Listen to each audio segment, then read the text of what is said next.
Joseph Ferdinand Cheval naît le 19 avril à 5 heures du matin, à Charmes-sur-l'Herbasse, un petit village proche d'Hauterive en 1836. Il appartenait à une famille paysanne assez pauvre et se mit très tôt à travailler avec son père.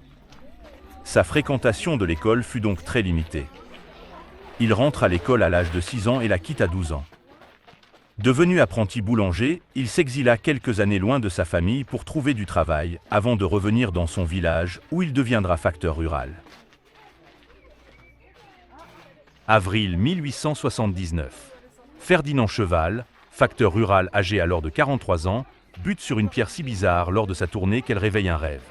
Véritable autodidacte, il va consacrer 33 ans de sa vie à bâtir seul un palais de rêve dans son potager, inspiré par la nature, les cartes postales et les premiers magazines illustrés qu'il distribue. Parcourant chaque jour une trentaine de kilomètres pour ses tournées en pleine campagne, il va ramasser des pierres, aidé de sa fidèle brouette. Son palais de rêve est achevé en 1912. Mon pied avait accroché une pierre qui faillit me faire tomber, j'ai voulu savoir ce que c'était. C'était une pierre d'achoppement de forme si bizarre que je l'ai mise dans ma poche pour l'admirer à mon aise. Le lendemain, je suis repassé au même endroit. J'en ai encore retrouvé de plus belles. Je me suis dit, puisque la nature veut faire la sculpture, je ferai la maçonnerie et l'architecture.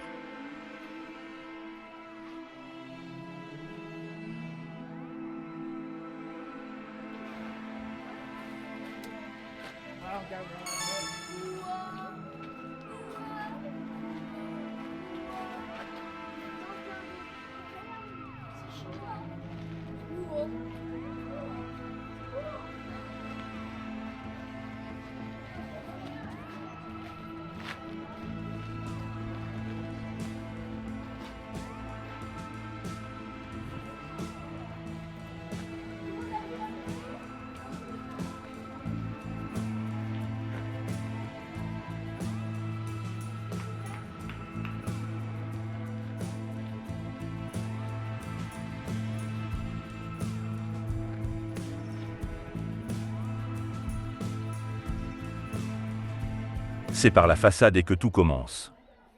Au centre, une fontaine, la source de vie, entourée par un lion et un chien sera la première construction réalisée par le facteur Cheval. Avec frénésie, il ajoute fontaine, grotte, temple en accumulant pierres, coquillages et mortiers de chaux. À droite, il ajoute un tombeau égyptien avec la volonté d'y être enterré avec son épouse, ce qui lui sera refusé. À gauche, le temple hindou avec une niche où se dissimule sa célèbre et fidèle brouette. Les trois géants terminent la façade. Il est écrit 1899, Ferdinand Cheval a passé 20 ans à la réalisation de ce côté.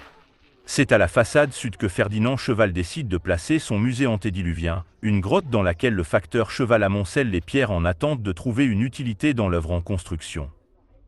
La façade ouest amène au voyage.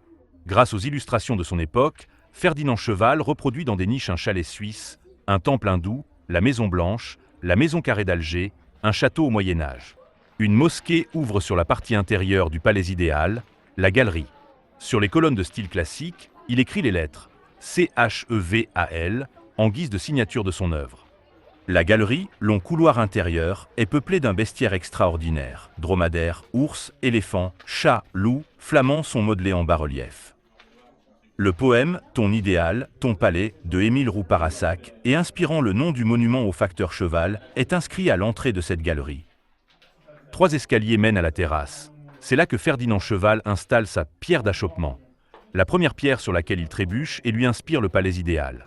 Au sommet du palais, entre figuiers de Barbarie et aloès, s'élève la tour de Barbarie. Un réservoir d'eau permettait en son temps d'alimenter le palais et sa fontaine, la source de vie, en eau. Seuls quelques visiteurs au temps de Ferdinand Cheval ont pu assister à ce spectacle. L'eau endommageant trop l'édifice, le système a dû être condamné. La façade nord est l'aboutissement de 33 ans de travail. En solitaire, incompris, il inscrit sur son monument « Travail d'un seul homme ».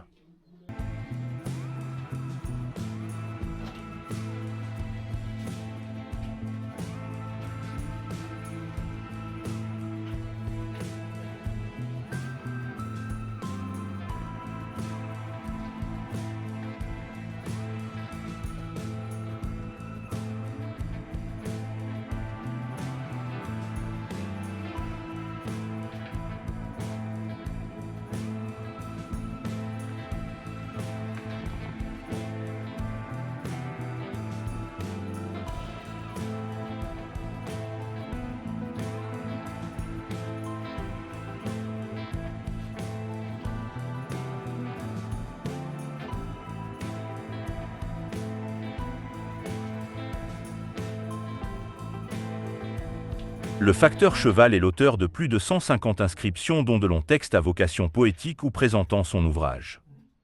Toutes ces phrases sont visibles par les visiteurs sur les différentes façades, dont notamment 1879 à 1912, 10 000 journées, 93 000 heures, 33 ans d'épreuve. Plus opiniâtre que moi se met à l'œuvre. Un génie bienfaisant m'a tiré du néant. D'un songe j'ai sorti la reine du monde. Ce que Dieu écrivit sur ton front arrivera, proverbe turc. Travail d'un seul homme. Travail de géant. Au champ du labeur j'attends mon vainqueur. À la source de la vie j'ai puisé mon génie.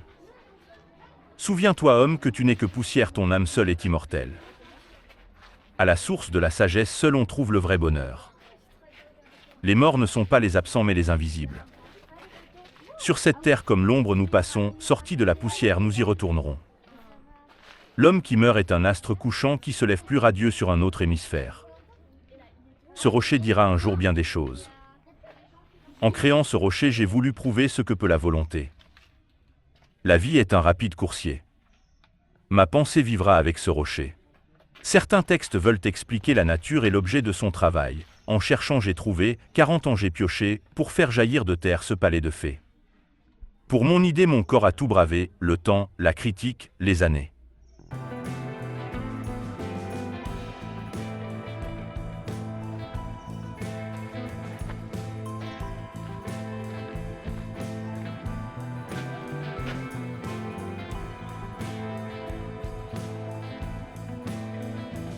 La pieuvre sculptée à l'angle ouest est le point final de l'œuvre. À l'opposé, il en écrit le bilan, 10 000 journées, 93 000 heures, 33 ans d'épreuve, plus opiniâtre que moi se met à l'œuvre. D'une grande richesse ornementale, peuplée d'animaux et autres bêtes mythologiques sous le regard d'Adam et Ève, la façade nord fait écho à la dernière œuvre du facteur cheval, son tombeau du silence et du repos sans fin, au cimetière de Haute-Rive. Aujourd'hui, il repose avec toute sa famille dans ce fameux tombeau qu'il a mis 8 années à construire après les 33 ans de labeur qu'a nécessité le palais idéal. Après avoir terminé mon palais de rêve à l'âge de 77 ans et 33 ans de travail opiniâtre, je me suis trouvé encore assez courageux pour aller faire mon tombeau au cimetière de la paroisse. Là encore j'ai travaillé 8 années d'un dur labeur. J'ai eu le bonheur d'avoir la santé pour achever ce tombeau appelé « le tombeau du silence et du repos sans fin » à l'âge de 86 ans. Ce tombeau se trouve à un petit kilomètre du village d'Haute-Rive. Son genre de travail le rend très original, à peu près unique au monde, en réalité c'est l'originalité qui fait sa beauté. Grand nombre de visiteurs vont aussi lui rendre visite après avoir vu mon « palais de rêve » et retournent dans leur pays émerveillés en racontant à leurs amis que ce n'est pas un conte de fées, que c'est la vraie réalité. Il faut le voir pour le croire.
Alors que le palais est mis en gérance par les deux petites filles du facteur Cheval à sa mort, la première, Alice, qui n'a pas de descendants, décide en 1984 de léguer sa part du palais à la commune de Haute-Rive. 10 ans plus tard, sa seconde petite fille, Eugénie, vend sa part à la commune de Haute-Rive, qui est ainsi propriétaire du palais depuis 1994.